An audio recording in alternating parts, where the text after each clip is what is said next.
Good morning বন্ধুরা, তোমরা সবাই কেমন আছো? হ্যাঁ, তোমরা সবাই ভালো আছো। প্রায় এক সপ্তাহ পরে, তারও বেশি হতে পারে, আমি ভিডিও করছি। আজকে ঠান্ডায় এত কথাই বলতে পারছি, ভয়েস দিতে বুঝতে পারছো এত পরিমাণে ঠান্ডা লেগেছে, তুই ভয়েস আমি দিতেই পারছি না, আমার নাক পুরো বন্ধ হয়ে গেছে। তো বন্ধুরা চলো, আজকে তোমাদের এক সপ্তাহ পরে তোমাদের খুব মিস করছিলাম যে এটাই কাজটা আমি করছি না। তোমরা তো জানো আমার ভিউজ হয় না বলে আমি অনেকদিন এখন ছেড়ে করি, কিন্তু তবুও একটা বলি এটা নেশার হয়ে গেছে। তো আজকে তোমাদের একটা এতদিন ভিডিও করিও নি, আজকে তো ভাবলাম ভিডিওটা করি। আজকে একটা নতুন কাজ করছি, সেই জন্যই তোমাদের দেখো। তো এই যে নিয়ে এসেছি 2 বালতির জল আর একটা অন্য রুম। দেখো একটা 2 বালতির জল, একটা মগ নিয়ে চলে এসেছি। আর এই দেখো কাপড় ছেঁড়া, দুটো কাপড়, তারপরে এই যে শ্যাম্পু নিয়ে চলে এসেছি। তোমরা বুঝতে পারছো এতক্ষণে কী কাজটা করবো, সেটা হচ্ছে আজকে আমার এই রেফ্রিজারেটর মানে ফ্রিজটা পরিষ্কার করবো। তা কী করে করবো তাই সেটাই তোমাদেরকে দেখো, কত তাড়াতাড়ি যেভাবে করা যায়। দুধ টুধ সব রয়েছে।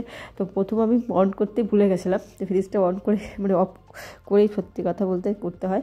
তো আমার ভুলে গেছিলাম বলে করলাম। তো বন্ধুরা এই দেখো সমস্ত কিছু বের করেছে, একদম ডিপ ক্লিন করে ফেলে, পুজোর সময় করেছিলাম। আর এখন আর কি করছি, অনেক দিন হয়ে গেছে, তো ভাবছি আজকে কোনো কাজ নেই। অ্যাকচুয়ালি মেয়ের স্কুলে ছুটি পড়ে গেছে, তো এবার কোথাও আমরা বেড়াতেও যাইনি। মানে সবাই বাপের বাড়িটারে যাচ্ছে, এখানে সব বান্ধবীরা মানে ওর বান্ধবীর মেয়ের বান্ধবীরা সবাই গেছে ঘুরতে। আর ও আর কি বলো তো দাদার বাড়িতে যাবে, ও দাদা ছাড়া মানে খেলার সাথে না হলো সেখানে মা বাড়িতে যেতে চায় না। আমার মেয়ের প্রথম পৃথিবীর যে মা বাড়িতে যেতে চায় না, মাসি বাড়ি যাবে। তো দাদাও সেই স্কুল ছুটি হয়নি ওর আবার। তো তার জন্য দেখো মাঝখানে একটু আমি ভিডিও করছিলাম, ও তার মধ্যে এসে দেখিয়ে গেল।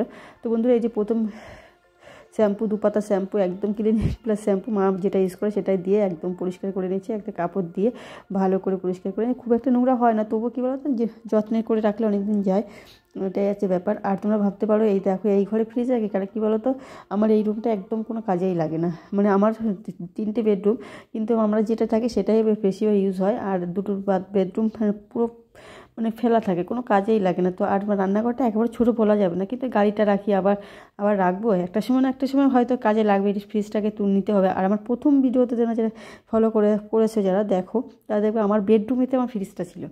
তারপরে অনেক মানে এই ভিডিও করাটা মানে 2-3 মাস পর্যন্ত ছিল। তারপরে আমি যেই ঘরে আমার কাজেই লাগে না, তো এই ঘরে আবার করলাম। তখন আমার ইলেকট্রিকের কাজটাও করা ছিল না। তো তারপরে আবার একদিনকে ডেকে কাজটা করলাম। তো তারপরে এখানেই থাকে। তবে এই ঘরটা থাকাতে নোংরাও হয় বেশি, এটাও ঠিক। আমি মানে যত্ন আগে যেমন ঘরে ছিল, যখন একটু পরিষ্কার করতাম ফটফট করে আমার জিনিসগুলো যখন পরিষ্কার করতাম, আর এই এখন সামনেটাও নোংরা হয়ে যায়। আর অ্যাকচুয়ালি কী বলো, মেয়ে বড় হয়ে গেছে, তো এর জন্য একটু বেশি ও খুব দুষ্টুমি করে, তো ওই জন্য নোংরা হয়। তো বন্ধু পুরো সব কিছু একদম প্রথম শ্যাম্পু দিয়ে সমস্ত জায়গায় ভিতরে মানে সমস্ত জায়গা পরিষ্কার করে নিচ্ছি। আর এইভাবে করে, আর আমি না কী বলতো ওখানে খুলে করে, কিন্তু আমি আর খুলি না, কারণ আমার খুব নোংরা হয় না। আর খুলতে গেলে অনেকটা রিস্ক, আমার কলপাটটা অনেকটা দূর, ওখান থেকে অনেকে দেখেছি করে, কিন্তু আমার একটু ভয় লাগে, সেই জন্য আমি আর ভয়তে করি না। আমি যেভাবে করি আমারটা মনে হয় কি আমার কাছে সোজা ইজি মনে হয়, যে এইভাবেটা অনেকটা সোজা তাড়াতাড়ি হয়ে যায়। তো এই জন্যই আমি এইভাবেই করি। আর অনেকে শুনেছি সার্ফ দিয়েও করে, কিন্তু আমি সার্ফ দিই না। সার্ফে একটা দাগ হয়ে যাওয়ার ভয় থাকে, সার্ফে যদি কোনো কাপড় ঠিক মতো পরিষ্কার না মানে মোছা না হয় না, সেখানে দাগ হয়ে যাবে, দেখবে ইয়েলো কালারের হয়ে যায়। সেই জন্য আমি এটা করিই না, সার্ফ দিই না। এটা সবসময় ভালো কাজে শ্যাম্পু ইউজ করাই বেটার আমার মনে হয়।